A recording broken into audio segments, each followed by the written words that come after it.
surprise of the year. Is it something that maybe we expected a really good pay-per-view, but maybe you didn't expect AJ Styles in the Royal Rumble? Now, AJ Styles was also a nominee for our headline of the year, but maybe he has a strong chance here, as well as Kevin Owens becoming Universal Champion. We see another return there. Ambrose winning the Shield triple threat match. Not a lot of people saw that coming. The SmackDown brand post-brand split is actually pretty awesome. Chris Jericho, because we drink it in, man. We also got Braun Strowman post-draft because the man is a beast, and a really cool beast at that. We also got Glorious. It's not even about Bobby Roode. It's about how much it's bigger... more the theme. Yeah, how much bigger a theme becomes rather than the wrestler that it belongs to. And then the last one is Broken Matt Hardy and everything he's done, from the final deletion to saving TNA to becoming Matt Hardy version 2.0. He finally got the upgrade. He left AOL. No more crappy loading screens. So let's do it right here. Name something that you guys think right off the bat should get the cut. Braun Strowman. Braun Strowman is cool. He's definitely improved this year, but as when you stack it up against everything else, I don't think Braun Strowman makes the cut. I'm sad now. I don't know. I don't feel good about that one yet. In your top three. In your freaking top three. Think about Braun Strowman before the draft and how he was basically, excuse me, a giant Wyatt family lackey, where he was in the Royal Rumble. He botched a spot miserably with Brock Lesnar. You thought they'd given up all hope on him.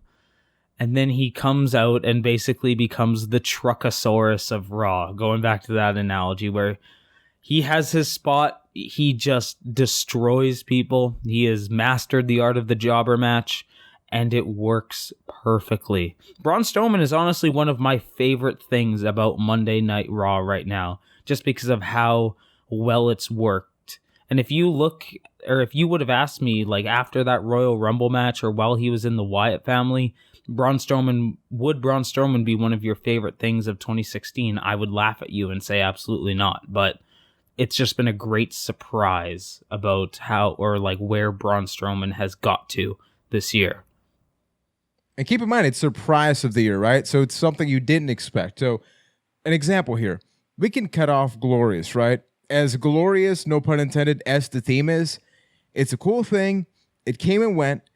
And now we have Bobby Roode, right? Like Braun Strowman, all these other things are real things happening, not just a theme song. So can we agree to cut Glorious? I agree. It's gone. It's gone. All right. Now, keeping with the surprise theme, Ambrose winning the Shield triple threat. We were actually surprised by that. I remember we talked about that on the podcast. Yes. Is it a top three? Should it stick around? I don't think it's a top three because of the circumstances around the Shield triple threat. I mean, it was still surprising that of the three members of the Shield, Dean Ambrose was the one that won that match, just because of how high of a peak that Seth Rollins and Roman Reigns had hit.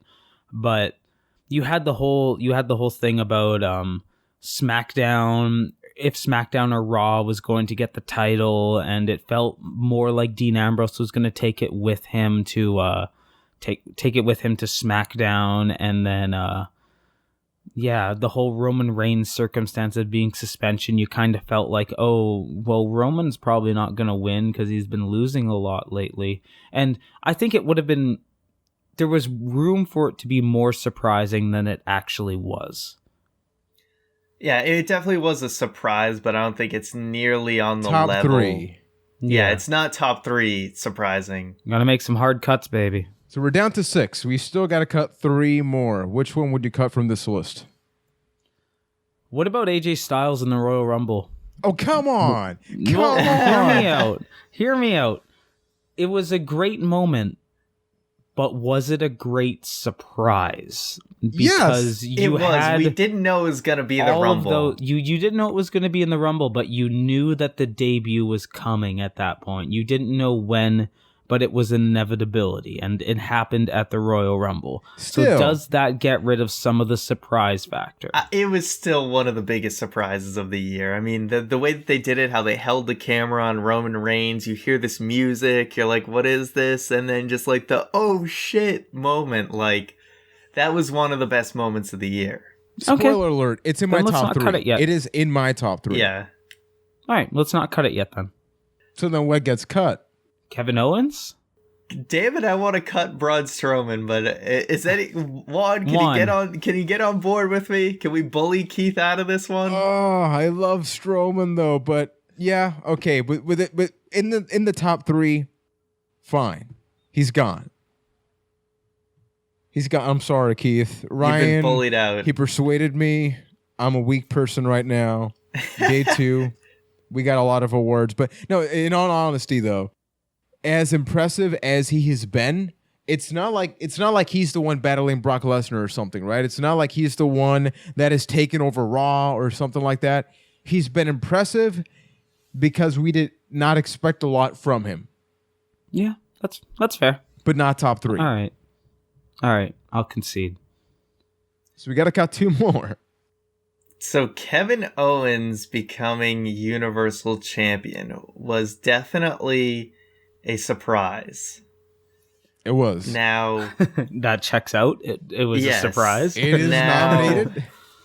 is it the surprise of the year?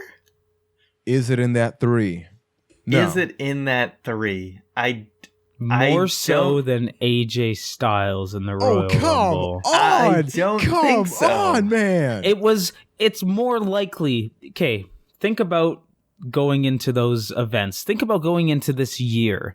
Did it feel more likely that AJ Styles would show up in the WWE or Kevin Owens becoming Universal Champion?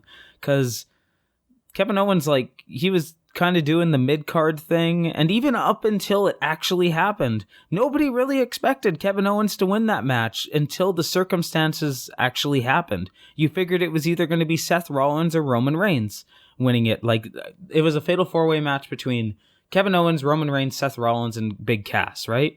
So Big Cass, nobody really expected. Kevin Owens, not many people expected. It was Seth Rollins and Roman Reigns. But Kevin Owens ended up winning, and it wasn't just a one-and-done championship reign either. He has held it for a while, whether it is a strong championship reign or not. I don't think you can add that. Keith has convinced me that it has to be in the top 3. It has to be. Okay, then let's... And AJ Styles Like doesn't. the rumors, the whole Sorry. rumors and like dirt sheets is kind of what ruined the AJ Styles thing, but I'm not ready to take it out of the top 3 yet. Thank AJ. you. I do want to have a different conversation then meanwhile. I think we should remove SmackDown. Because although SmackDown Live... Don't just say yeah, because then I got no point to make the All right, argument. go for it. Assuming just you saying- didn't just say that. I'm just saying, like I was just looking at the other competition. It's tough, so that's why I conceded so quickly. But go ahead. And more than just, I just want to say that more so than being surprised, you would hope SmackDown would be good after the draft. I would hope that is what WWE wanted to do, and they did, right? So is it really surprising? I don't think so. Well, Yeah. the only thing you could give it for the surprise really was that when our post-draft episode, we were like, man, Raw destroyed SmackDown. And then SmackDown ended up being the much more enjoyable show for the better part of the rest of the year. So I think that's where the big surprise comes in. But is it on the same level? I think we all still expected SmackDown to be much better than it already was, you know? It's true. So it gets cut then. So we do have Yes, SmackDown gone. yes. So now we are down to AJ Styles in the Rumble, Kevin Owens becoming Universal Champion. It's going to be down between one of those two being cut, right? Because Jericho and Matt Hardy have to stay. Matt Hardy has got to be at least number 2. I know he's not anything about WWE, but the man has transcended one company, right? Like he's been able to sort of gather in the independent companies in a way that it's made it awesome. He's been able to produce a different kind of content in wrestling. Look at the Final Deletion. Look at everything that's happening right now. It's insane, right? It should be stupid. It should be idiotic, and it's working. And it's something that's never been done before. So it has to be at least number 2. Agree with all of that, but momentum hasn't favored Matt Hardy. If this was like best summer, Matt Hardy would win by a long shot. But since the final deletion and the great thing that was, Matt Hardy's lost steam, I would say. I would disagree insanely, man. You got to see what he's been doing. I mean, he is coming back to ROH as of the recording for this video. The things he's been doing with Jeff Hardy. He's still churning out. We still got the what is the final deletion? No, it's what's the one coming up that's going to be in all the Christmas episode? one. The Christmas one. Yeah. But the thing that happened at, I can't remember the name of it, but the thing that happened at Bound for Glory was kind of like to me, honestly. And the Halloween stuff got weirdly political, and I wasn't a big fan of that. So there's been a couple of missteps. Total nonstop deletion, by the way, is what there it we is. Go. But if we're looking at it just at the context of the final deletion, it was a real good surprise. I'll put it this way. I think it's a bigger surprise than AJ Styles in the Royal Rumble. And I would be willing to barter cutting that and then making our list Kevin Owens, Chris Jericho, and Matt Hardy. I don't agree with any of this right now. The last, because of the dirt you go, sheets, then I got something. I was going to say, the dirt sheets, the wrestling rumors, that is the only thing that would keep me from having AJ Styles off this list. And Keith's almost got me there because I really can't think of any way to cut Owens, Jericho, or Matt Hardy from this list. I really can't. And AJ in the Rumble is the only one where I can see an out to cutting them. And that's why those are my 3. Okay, so hypothetically, because I'm seeing that I'm being outnumbered here, we are removing AJ Styles from this because Keith is a terrible human being. I try. Agreed. And then we're going with Kevin Owens becoming Universal Champion. That would be my number 3. I would not put that as number 1. That. Yeah. Okay. But then Jericho number 1? Yeah, I think so. Yeah. I didn't expect this to be so easy, but from where Jericho was at the beginning of the year to where he is now it is a very pleasant surprise. We thought Jericho was really in like the twilight years of his career, put some guys over, have a standard feud, call it a day. But what Jericho has become has been so much more than that. He's created so many catchphrases this year. We've given it a category. He's been consistently one of the most entertaining pieces of Monday Night Raw. And just all of this just really kind of brewed out of nowhere. Yeah, totally. Where it was very easy to see Chris Jericho fall into that loop of, come back, put a guy over. Chris Jericho has and he did do that for some of this year with the whole AJ Styles and somewhat Dean Ambrose as well. Let's not pretend like Chris Jericho had the perfect year. But the second half of the year, he just killed it. It was a big, pleasant surprise, and it was a very long surprise, really, that he was just able to get better and better and better through the second half of the year. And I would say that Chris Jericho is one of the best things on the product right now.